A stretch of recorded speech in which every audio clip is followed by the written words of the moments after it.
We got three more I want to roll through quickly here. We'll start with this. Tia, what is it going to take to convince you that this Arizona team can make a Final Four when they are led by Caleb Love? Because to me, that seems like the biggest holdup between buying into what Arizona's been for the last 2 months of the season and what Arizona has been in Caleb Love's tenure.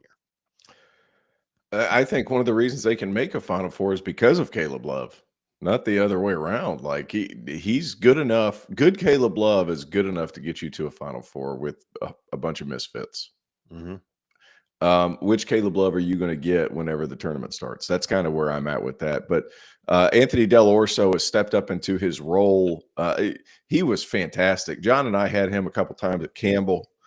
Like he was fantastic there. Shot creator, doing all those things. Now at the higher level, he's kind of figured out how to be effective without being so ball dominant. And that's huge, because that is not an easy thing to do, to adjust to being relied upon to do everything, to being relied upon to be a piece. That is a giant adjustment. And he's navigated that really well. Hey, look, they've got guys who board. Tobe Awaka's tough. This is a tough team. Their best lineups I got a nickname. smaller. I got a nickname for Tobe Awaka. Good. Tobe Awaka and Henry Visar. What do you guys think of my nickname for him? Thunder and Lightning. Yeah, it's a great nickname. I mean, Awaka's a man, T.O. That guy. He's a beast. I was a little surprised he decided to leave Tennessee, because he kind of just fit there. Well, he's given them a much-needed jolt. I mean, he's so physical. Visar, he's another guy who's just very talented and has a unique style to the game. But, yeah, I mean, the thing is, like, in some of these games, Caleb Love is shooting 1 for 7 or 2 for 8 from 3, but, like, one of those 2 is one of the biggest shots of the game, and he's doing other things. He's defending hard. He's passing the ball. Like, I can live with him missing some shots if he does the other things well, and he does on this team. So they're dangerous, man. Like, when Jaden Bradley's giving them something good and Caleb's setting the table for them, that front court's dynamic, Del Orso finding his role, they're tough. And I'll tell you what, they're built to guard. You know, Tommy's teams have been really good offensively over the years. This one's a little different. They can win a grinder of a game.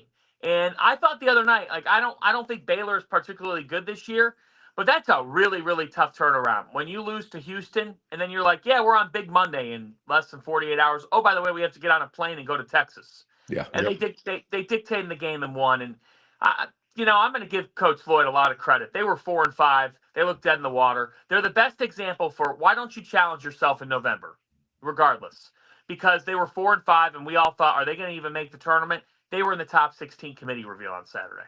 Yep.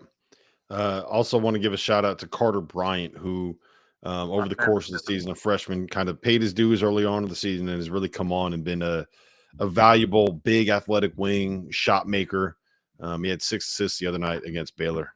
He's turned into a really good player and a really nice piece for this Arizona team. Are they the second best team, guys? I think we'll all agree Houston is the best team in the Big 12. T.O., is Arizona the second best team in the Big 12?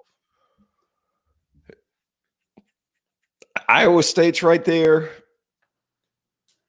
Texas Tech's right there. I think if I had to pick one, I would probably pick Iowa State. Remember, I mean, Iowa State had them beat.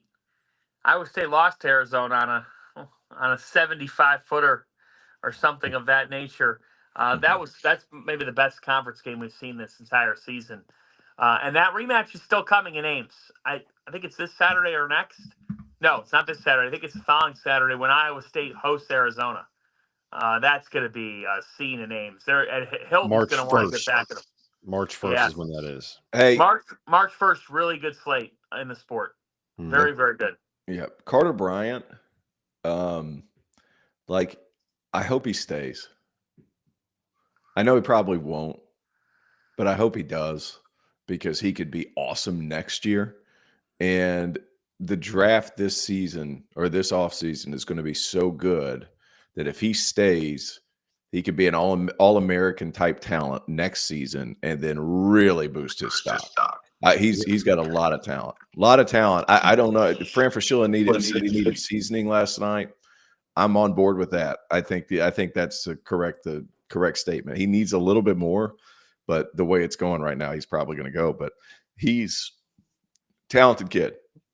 Yeah, I tend to agree with all that. All right, the next question that we have comes from a commenter, Kevin B. Is T.O. dabbling in the meme coin stuff? I know he was in on CZ Binance early. Not sure if he's creating a T.O. coin.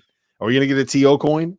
I'll tell you what, if I did the CZ Binance and everything, I'd either be broke or flying out a private plane and sitting next to John Fanta doing this show this morning. So no.